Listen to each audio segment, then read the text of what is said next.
আসসালামু আলাইকুম আমার প্রিয় বন্ধুরা, আশা করি তোমরা সবাই ভালো আছো আর আমিও ভালো আছি।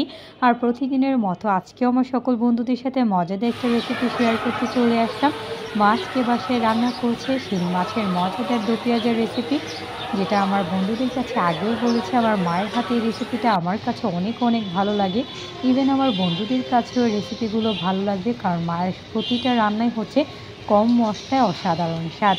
তাই মা আজকে শিং মাছের দো পেঁয়াজাটা রান্না করার জন্য ফ্রাই প্যানে এখন সয়াবিন তেল অ্যাড করে দিচ্ছে। আর এখন তেলটা ভালো মতো গরম করে নিচ্ছে। তেলটা যত বেশি গরম হবে পেঁয়াজটা তাড়াতাড়ি লাল হয়ে যাবে। আর এখন হচ্ছে মা বেশি করে পেঁয়াজ কুচি দিয়ে দিল, আর পেঁয়াজটা এখন ভালো করে নাড়াচাড়া দিয়ে লাল করে নিচ্ছে।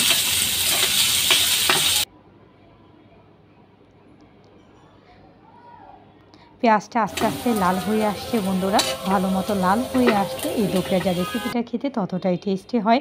আর মা এখন মরিচ আর হলুদের গুঁড়া অ্যাড করে দিচ্ছে, আর সাথে দিয়ে দিচ্ছে সামান্য পরিমাণ মতো পানি মশলাটা কষানোর জন্য। এখন মা নেড়ে চেড়ে ভালো করে মশলাটা কষিয়ে নিচ্ছে।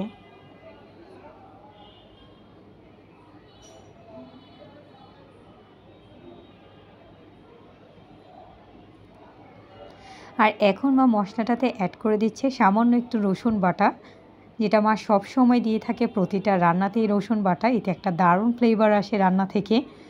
ভালো করে নাড়াচাড়া দিয়ে কষিয়ে নিচ্ছে, আর এখন সাথে দিয়ে দিচ্ছে মা পরিমাণ মতো লবণ। আবারও ভালো করে নাড়াচাড়া করে নিচ্ছে।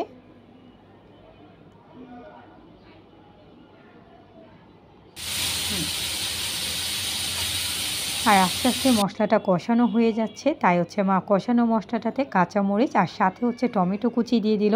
কারণ যে কোনো মাছের দো পেঁয়াজার রেসিপি বা হচ্ছে ঝোল রেসিপিতে মা সবসময় টমেটো কুচি দিয়ে থাকে।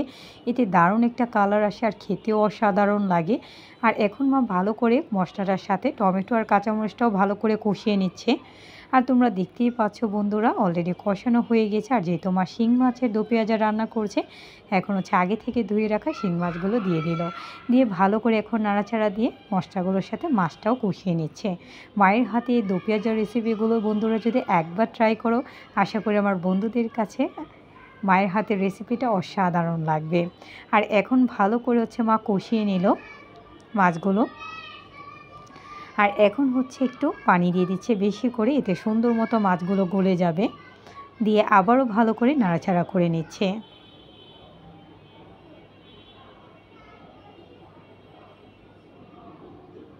দেখতেই পাচ্ছ বন্ধুরা, এখনও হচ্ছে পানি আছে।